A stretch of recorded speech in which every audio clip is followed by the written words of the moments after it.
প্রথমেই আয়োজকদেরকে ধন্যবাদ জানাই যে আমাকে দু চার কথা বলার জন্য সুযোগ দিয়েছেন। সত্যিকারে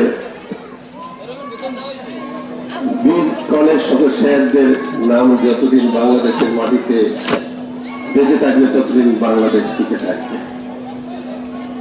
আমরা যারা মুক্তিযুদ্ধদেরকে সম্মান করতে জানি না তারা বাংলাদেশকে অসম্মান করি। মাথায় রাখতে হবে, আমি আজকে এখানে দাঁড়িয়েছি স্বাধীন হওয়ার কারণে। যারা জীবন দিয়েছে, যারা সমুখ যুদ্ধ করে দেশকে স্বাধীন করেছে, শত্রুমুক্ত করেছে, তাদের বদলতে আমরা এখানে দাঁড়িয়েছি। আজকে আমি বড় ব্যবসায়ী হয়েছি মুক্তিযুদ্ধদের কারণে।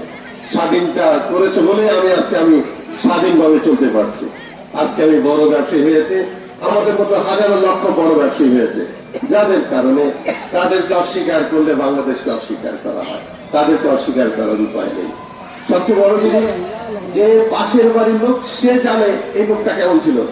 আমি বিশেষ করে রাজ্জাক ভাইরা, কলেজ শওকত আলী সাহেবরা নেতারা, ওনারা একটা ইনস্টিটিউট, ওই শিক্ষা প্রতিষ্ঠানের আমি একজন ছাত্র।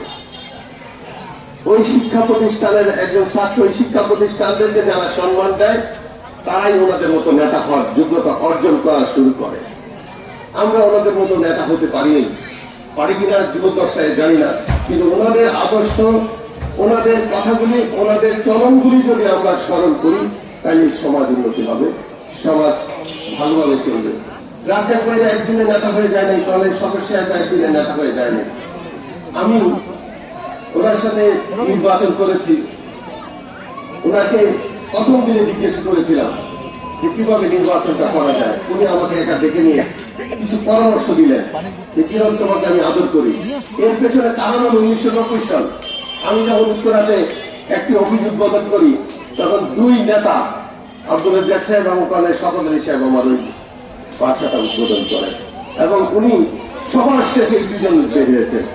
আমার মধ্যে হয়তো ওনারা জেনেছেন, বুঝতে পেরে চেষ্টা করেছেন যে কিরণ একদিন আমাদের পিছনে ছুটবে, কিরণকে আমরা দোয়া দিয়ে যাই। রাজ্জাক ভাই এবং কলেজ শওকত আলী সাহেব দুইজন, এবং সবার 4-5 জন অনুষ্ঠানটা হয়েছে, সবার শেষে যে ব্যক্তি দুজন বিদায় হয়েছে তারা ওই দুজন। এবং তখন আমি কিন্তু এই এলাকায় রাজনীতি করি না, উনি আমাকে আদর করতেন এবং অনেক দূর হেঁটেছেন, আমার গায়ের হাতটা দিয়ে হেঁটেছেন। উনি যখন মারা যান তার কিছুদিন আগে আমি হসপিটালে ওনার সাথে গিয়েছি। আছেন ভাবি আমাকে বললেন যে তুমি সমাজে বসো। আমি বললাম যে না, আমি সমাজে বলবো না, আমি ওনার পায়ের কাছে বসলাম। আমি পায়ের কাছে বসে ওনাকে কিছু কথা বললাম। উনি ওই সময় বলে যে কিরণ, এই জন্যই তোমাকে মানুষ বেশি ভালোবাসে। তো আমি এতটুকু বুঝি যে সম্মানিত লোককে, বীরদেরকে শ্রদ্ধা করতে হয়, সম্মান দিতে হয়।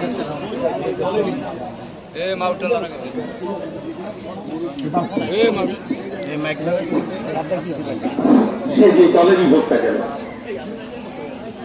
আওয়ামী লীগের অনেক মুক্তিযোদ্ধারা আওয়ামী লীগ করেন, অনেক মুক্তিযোদ্ধারা বিএনপি করেন। তার মানে এরা মুক্তিযোদ্ধাদেরকে অশ্রদ্ধা করা যারা আওয়ামী লীগ করেন, মুক্তিযোদ্ধাদেরকে অশ্রদ্ধা করা যারা বিএনপি করেন। মুক্তিযোদ্ধারা জাতির সম্মান, জাতীয় তাদেরকে সম্মান সবাইকে আমাদের। আমি সবসময় পরিবারের সাথে যোগাযোগ করে চলেছি। এর কারণ কি, আমি এই পরিবারের সম্মান পাচ্ছি, আমি আমার সর্বোচ্চ সম্মান এই পরিবার থেকে।